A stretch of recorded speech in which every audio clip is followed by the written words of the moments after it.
क्या अब जनसंख्या पर भी रोकथाम जरूरी है क्या? अब जनसंख्या भी रोकनी चाहिए। देखो रोकथाम तो वो तो आपके समस्या है, वो तो पैदा करोगे तो फिर आपको तो महंगाई लगेगी। बस 10-10 बच्चे पैदा करोगे तो महंगाई आपको लगेगी, और 4-4 बीवियां रखोगे तो महंगाई तो आपको लगेगा ही। बिल्कुल लगेगा, बिल्कुल लगेगा। सुनिए, ये ताऊ जी कह रहे हैं कि 4-4 बीवियां और 10-10 बच्चे होंगे तो महंगाई लगेगी। देखो वो तो महंगाई लगेगी सर, वो तो चार बच्चे रखने की श्रद्धा चाहिए। आप में दम है ना, तो चार बीवियां आप भी रख के देखो। आप में दम है क्या 4 बीवियां रखने का? है आप में दम होना चाहिए, 4 बीवियां रखो। रोजगार के लिए क्या कहते हैं, बच्चों को पढ़ाओ, 2 बच्चे करेंगे तो बच्चे पढ़ते हैं, हमारे बच्चे ऐसे ही लगे हुए हैं। 2 बच्चे करेंगे तो रोजगार भी मिलेगा, अच्छा खाना भी मिलेगा। 4 बीवियां रखने का मर्द नहीं होता है। 2 बच्चे रोड पे होते हैं, 2 गलियों में भीख मांगते हैं और 2 राज करते हैं। ये क्या मतलब है?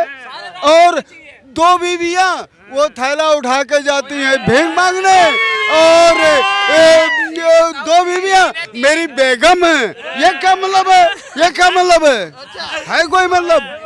तो मतलब अब क्या लग रहा है, बच्चे भी कम होने चाहिए तभी महंगाई होने चाहिए कम। देखो हमारे हिंदू में नहीं करता है कोई भी, हमारे हिंदू में नहीं होता है। हमारे इंडिया के अंदर 4-4 बीवियां रखने से मर्द नहीं बन जाता है। 2 बीवी थैला उठा के भीख मांगे और 4 बच्चे रोड पे आ जाएं और 2 बच्चों को अपने पालें। बस ये क्या है? ये क्या है? ये कौन सा है? ये कौन सा है? ये सऊदिया का सही कह रहे हैं चाचा? बिल्कुल सही कह रहे हैं, बिल्कुल सही कह रहे हैं। जनसंख्या पे बिल्कुल नियंत्रण रखना चाहिए। हम 2 हमारे 2 बिल्कुल महंगाई रुकेगी। बिल्कुल रुकेगी। महंगाई अगर बढ़ेगी भी तो महंगाई नहीं लगेगी साहब, जितना कमाएंगे उसमें पालन पोषण हो जाएगा, हो सकता है। महंगाई गए हैं, अब महंगाई घटेगी जरूर। घटेगी। तो अब क्या लग रहा है 2024 में प्रधानमंत्री कौन बने? नरेंद्र मोदी जिंदाबाद। क्यों? आएंगे वही। अरे राहुल गांधी जो पैदल पैदल घूम रहे हैं। अरे मोदी ही आएंगे चाहे जो घूमे। अच्छा, हाँ, ऐसा क्या है मोदी में? मोदी में बहुत कुछ है। के लिए कर रहा है सर जी, देश के लिए कर रहा है, क्या किया है देश के लिए? बहुत कर रहे हैं देश के। अभी तुर्की में कितना भूकंप आया, बताइए कितना माल भेजा क्या है। किया है? आज हमारे दिल्ली की मुस्लिम की लड़की अगर कश्मीर में शादी होती थी उसको नागरिकता नहीं मिलता था। 300 35 70 जो भी हटाए वो जो उससे आज वो सुकून में है, बहुत बढ़िया है। वहाँ के लोग हैं, पाकिस्तान वाले आके बॉर्डर पे पत्थर मारते थे, आज वो अपना घर में बैठा के रखते थे। वह ऐसा कुछ भी नहीं है। तो अब सब सही हो गया। मोदी ने गरीबों को बेघर को घर दिया है। हाँ, कैसा हो मोदी जैसा हमारा प्रधानमंत्री कैसा हो, मोदी जैसा? हमारा प्रधानमंत्री कैसा हो। क्यों हो मोदी जैसा? मोदी अच्छा आदमी है, क्या अच्छा किया मोदी? मोदी सब कुछ अच्छा कर रहा है। अच्छा क्या कर रहा है? सर मैं एक बात बताता चाहता हूँ, जो आज तक 70 साल की सरकार में, मेरी उम्र उतनी नहीं है कि जितना मैं अभी दिख रहा हूँ, लेकिन एक बात मान के चलिए, जो आने वाली पीढ़ियों ने नहीं सुना था ना किताबों में। हमने पढ़ा था आज़ाद सुभाष चंद्र बोस के बारे में, आज़ाद भगत सिंह के बारे में, नेहरू जी के बारे में, गांधी जी के बारे में, लेकिन वो आप आने वाली पीढ़ियाँ हमारी जो होंगी नरेंद्र मोदी की पढ़ेंगी किताबों में। क्यों पड़ेगी? क्यों? क्या तीर मार दिया? ऐसा क्या तीर्मान है मैं बताता हूँ।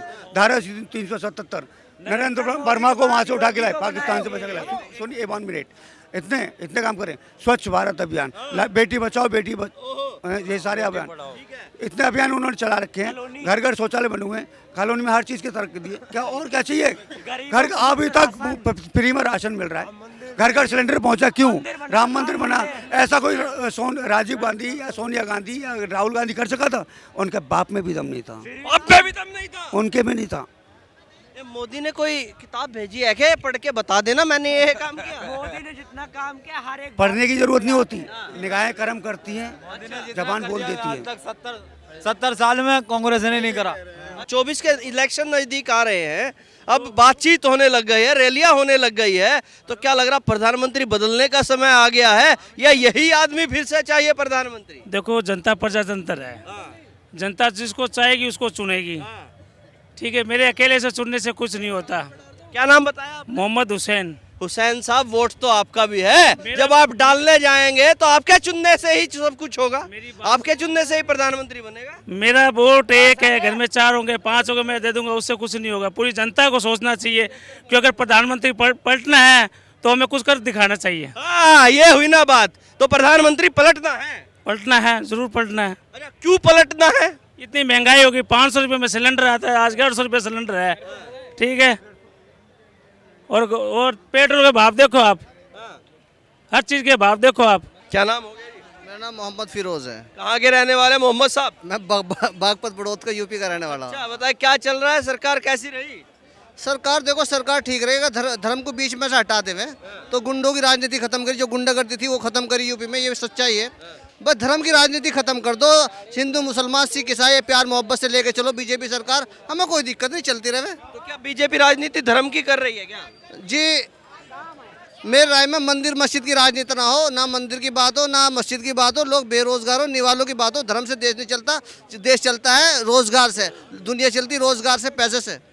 हाँ नहीं, आपको कैसे लगा कि बीजेपी धर्म की राजनीति कर रही है? देखो जी, आप सोशल मीडिया पे देख लो कितना हाउल्ला मचा, पीछे से जो देख रहा सबको पता है जी। पकड़ पकड़ के जय श्री राम बोल, गाय के लिए आदमी को मार रहे हैं। अरे भाई, हमारे देश में एक कानून है, अगर कोई गलत करा उसकी रिपोर्ट करो, है जी। एक संविधान है, उसके उससे काम करो, डायरेक्ट एक्शन लेना, आपको किसी को मार देना। अगर कोई कुछ लोग गाय को माता मानते हैं और कुछ लोग कहें कि हम इसी को खाएंगे, तो फिर सही नहीं है ना वो बात भी? नहीं, सही तो नहीं है, लेकिन अगर कोई आदमी गाय को ले जा रहा है तो उसके लिए हमारे कोर्ट है, पुलिस है, संविधान है, और उसके आपको पुलिस में ले जाओ, भाई ऐसे करना, डायरेक्ट से मार देना।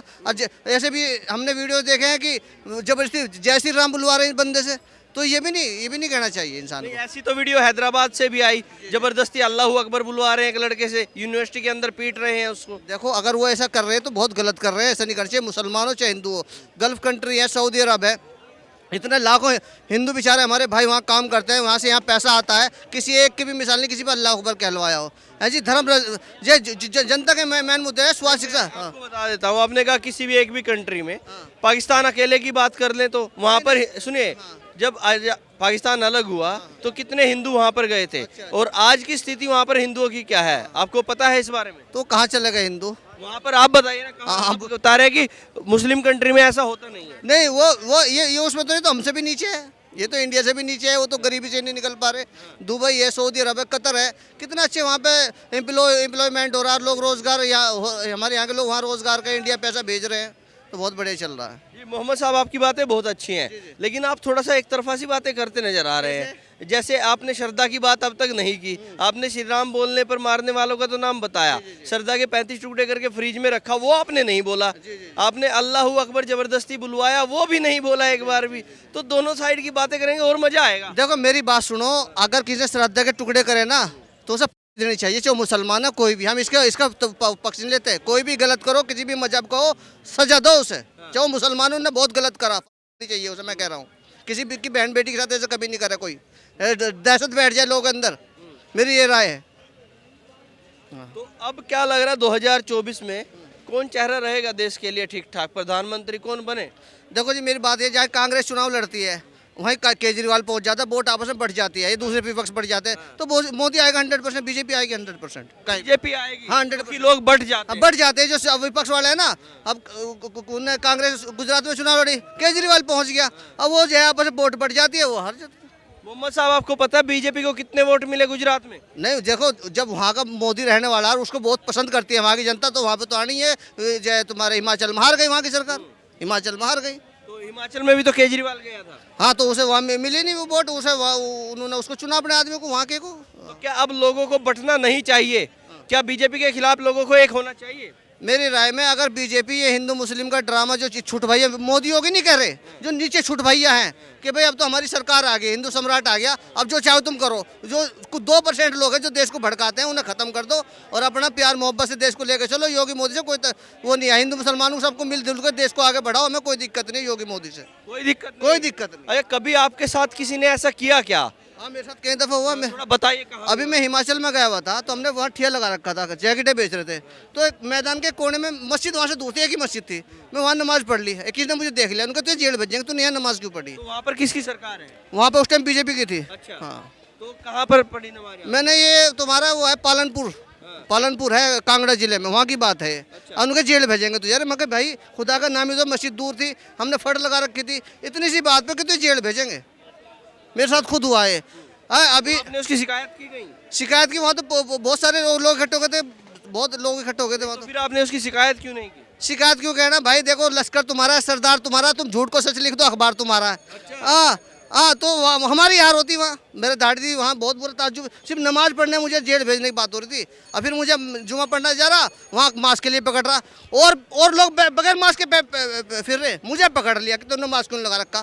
अरे भाई मुझे नमाज को जाना है, मुझे नमाज को जाना है, उन्होंने तुझे जेल भेजेंगे हम। और उसके बाद पुलिस वाले बगैर मास्क का आदमी खड़ा और मुझे पकड़ लिया उसने। साहब ऐसा क्यों होता है कि जब भी कोई ऐसी वीडियो कई बार हमारे सामने आती है, जैसा वाकया आपने बताया कि आप नमाज पढ़ रहे थे और कि लोगों ने आपको रोका कि यहाँ पर नहीं पढ़िएगा, कई बार ऐसे बहुत सारी वीडियो आती हैं, ऐसी बहुत सारी कहानियाँ भी हमारे सामने आती हैं, लेकिन ऐसा कभी सामने बहुत कम देखने को मिलता है कि कोई यहाँ पर चलता हुआ बैठ के वो आरती करने लग जाए या फिर कुछ ऐसा कर।